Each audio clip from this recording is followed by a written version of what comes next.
Mbote peboye malamu na basango ya mokuse ya ngonga ebeti na matango mokende bozui bulayi basango. Sima ya verdict ya Bosco Tanganda wapi Cour pénale internationale et outi ko reconnaître ye kozala coupable ya ba crime de guerre pe crime contre humanité na ba violation oyo esalemaki na 2002 pe 2003 na Ituri nde Human Rights Watch ezali ko senga na autorité ya ekolo Congo démocratique elongo na CPI ko sala ensemble pour na komema bato ebele mosusu na CPI oyo basalaki ba crime ya makasi mingi ezali bongo ba autorité ya ekolo Congo démocratique. Na matériel politique et sengeli koyeba été réunion ya plateforme la muka oyo elengela maki pour le 20 juillet na Lubumbashi et poussani pour le 24 kino le 26 juillet 2019 kaka na Lubumbashi na boende coordonnateur ya la muka Moïse Katumbi atalisaki na nzela ya communiqué mokolo ya mardi 9 juillet 2019.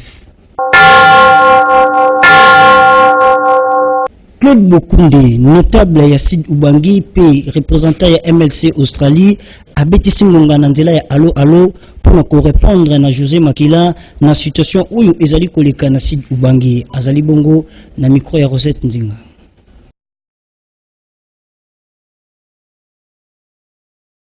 Soki José Makila azokanesaki asali elokoni ya sali parce que yemoko d'abord aza infirmier de formation. Alobi qui a tonga dispensaire, mais bon dispensaire il a tonga déjà. Donc je crois que Bemba Jano a fait beaucoup pour la bana Gemena. L'otanga Kelasi, ba bien avion et ça la université ya Inilu, Inikis et Kinshasa, bana et Bele, oh ba bima le ba cadre universitaire baza et Bele bazo à travers le monde entier et Kanyafa a bénéficié na tout le monde aide financière, il y a préscolaire na bango.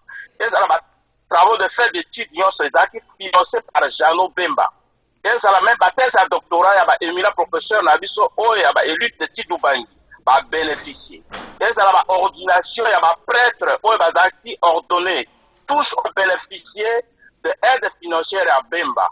Donc je crois que José Makila est mal placé pour ça. Par contre, il est redevable à la famille Bemba. Je suis témoin, il y a des documents noirs sur blanc avec la famille Bemba, avec mon avocat, et je crois qu'à cause. Donc, dans la faux fouillon, et moi est venu à cause d'un dossier pour Sirouana. Donc, je crois que va s'occuper d'Ango.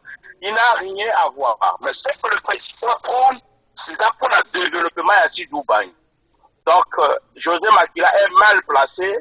Il y a Kolobela, président national Jean-Pierre Bemba, par sa moralité.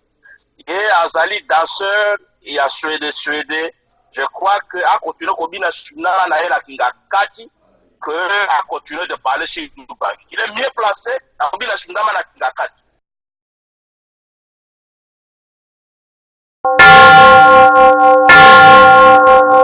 Na matériel processus électoral et sengeli koyeba été mapona miya ba gouverneur na province ya Sakuru yango ezalaki reporté mokolo ya mercredi 10 juillet 2019 suite ya insécurité pe technique kasi dati oyo esengeli esalema yango eyebani na noté Bolanda.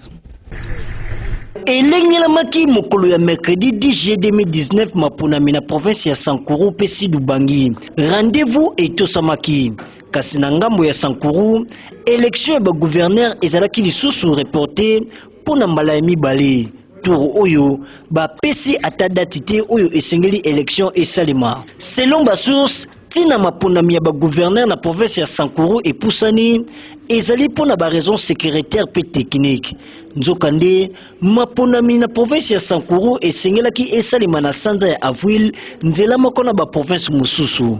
Suite ya mokanda moko politico-judiciaire oyo ebandaki kotambola wapi la maire Mende azalaki impliqué elongo na adversaire na ye Stéphane Mukumadi pe conseil d'état nde esalaki ete maponami epusama kasi report mosusu esalemi pe date eyebani te affaire à suivre ngonga ebeti.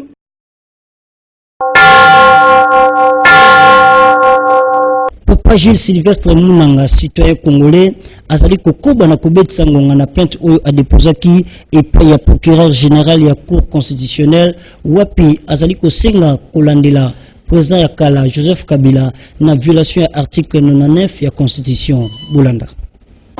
Ya solo mboka na biso basalaki article moka kitoko article 99 pona tozala na bonne gouvernance na likanisi na ngai na moni penza article wana ezali article penza esimbi constitution na biso po balobi te ntango président to membre ya gouvernement aza kobima na bokonzi na ye il faut atanga biloko na ye po ekesana na oyo ya leta oyo aye kokuta to oyo ye atiki mais Kabila atangaki biloko na ye te sikoyo régime échangé esengeli sikoyo totia pression mpo likambo wana esalamaka ndenge bakoma yango moto aza kobima atanga biloko na ye ye atangi yango te na fundi uta na fundi banda le 4 na kati ya constitution ya loi organique portant organisation et fonctionnement de la cour constitutionnelle balobi te moto ayamba akoki kofunda ezali liboso procureur général akofunda na requête na ye agissant d'office akotuna moto te yango wana etumba wana bosunga ngai mpenza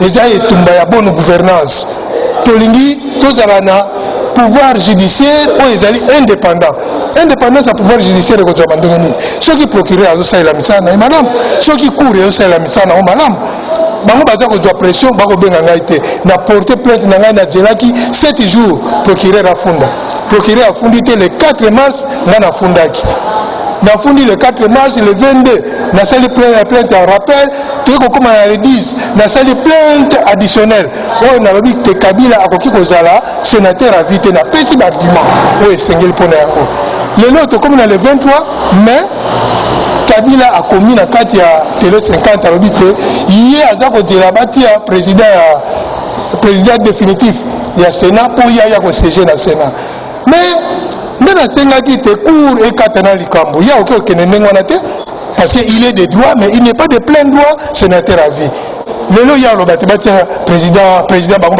baproposé batia Tambwe Mwamba azali moto ayebi mibeko ye azalaki ministre est-ce que atangi biloko na ye ye pa atangi biloko na ye te ndenge nini akomérite azala président ya Sénat. Bayi Dynamique Congo basalaki déclaration kolandisama décision ya tata mokonzi ya ekolo Congo démocratique ndenge alingi ko privilégier construction ya port ya banana pe kolandisama ndenge cour constitutionnelle ezongisi ba député ya ne Congo toute tendance na yango etindi Evans Tulomba abeti sangonga biso Dynamique de jeunes de Congo tondisami na esengo ya koyoka ete le 2 juillet la province ya Ituri précisément la ville à Bunia. Le président de la République n'a pas de presse d'ailleurs. Mon condiambo a eu une décision qui te pourrait essayer qui n'a biso. Alors, biboye, que essayer, n'est-ce pas, construction, d'abord il y a port en eau profonde, avant réalisation, il y a port, il y a Boutira, il y a Kinshasa, Brazzaville. Où est-ce qui pose la biso, Congo central. Il y a Moana, Tolobi, dans mon condiambo, Kaboye. Biso Bajena Congo central, particulièrement la dynamique des jeunes de Congo, nous sommes ouverts devant le président de la République et tout ça pour soutenir, toujours pour soutenir l'initiative. Totoni Sami sous na Seromi, Komona, Ozoni Sami, Yabaï Biso, Yabandeko na Biso, Yababana na Biso, Bane Congo va devenir député national, notable na Biso. Il y a comme un leader local, Daniel Saf. Parce que ici, il y a un dynamique des jeunes de Congo, Tony Samine, Semoli, Sous Makas. Il y a comme un député national, il y a Bissou, on va faire partie de la dynamique des jeunes de Congo dans la cité. Néron Boumou, dans la cité Tingi Pouloulou, Raphaël Kibouka, et Bessi et Semomi. Totiki place na page promotionnelle.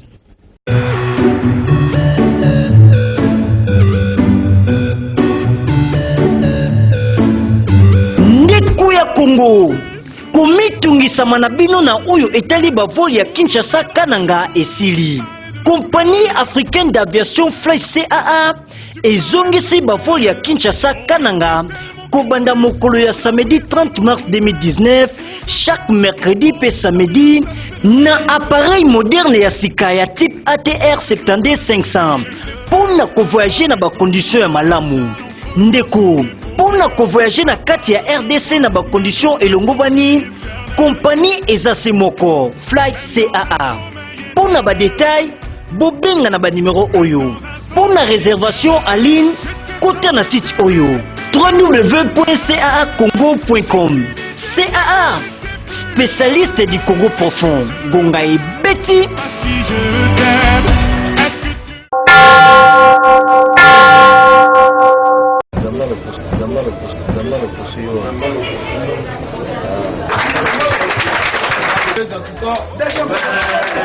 Guilain le bourgeois, Nzamé à l'opposé.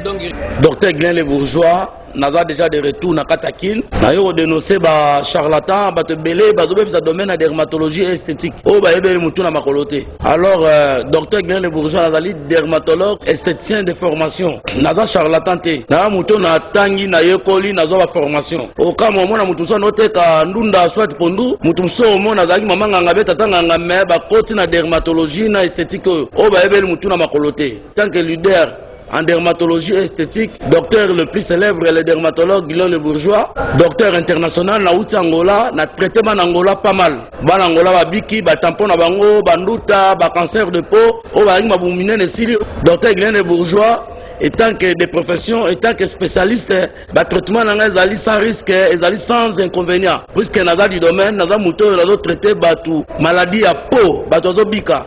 Et puis, dans la dermatologie, ils ont raté mouta par la mafuta, non. Nous avons traité toutes sortes et tout genre de maladies de la peau. Exemple, la vergeture, on a cancer de peau. Ba bouton, ba kiné, ba point noir, ba cheveux malades. Et puis dans le domaine à peau, mutalingi ko stabiliser tenae, teinture dans la stable naturelle, quel que soit métier, quel que soit albinos, soto ben ngandundu na ngala, papa ba maman. Mbongo komi pasi. Alors to batela ba mbongo na biso, mukie na obama yango batela yango. Kogeboa mbongo na batalukuta te, na ba copier te, na ba suiviste te. Adresse na ngai na arrêt Betani na boulevard Lumumba, avant comme Wenza Liberté. Otuni mwana muke mukolo clinique à docteur Guilain le bourgeois, centre où est reconnu ba olaksa yango wana.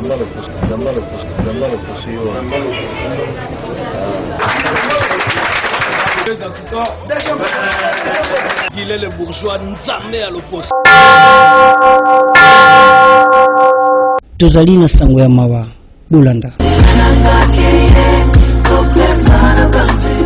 Félix Zola, rédacteur en chef na magazine en langue nationale Ngonga Ibeti, Maya Lalia, Kisita Léonie, La Sabamba, bazali na mawa koyebisa baninga pe bayeba na bango liwa ya mwana mama na kombo ya bamba DJ ba Irene oya kufaki mokolo ya mercredi 3 juillet 2019 na bokona tango mokuse na hôpital de référence ya Bumbu. Manaka matanga ezali boye samedi 13 juillet bobimisi nzoto na morgue ya Kimbuta commune ya Ngiringiri pe ekozala exposé na salle Teresa avenue Manifeste référence dans le régie des eaux commune ya Bumbu. Pebo Kundame kozala dimanche 14 juillet 2019 na cimetière Minga di Nouvelle Cité. Tika été communiqué oye comme ya bato nyonso bayebaki mowe.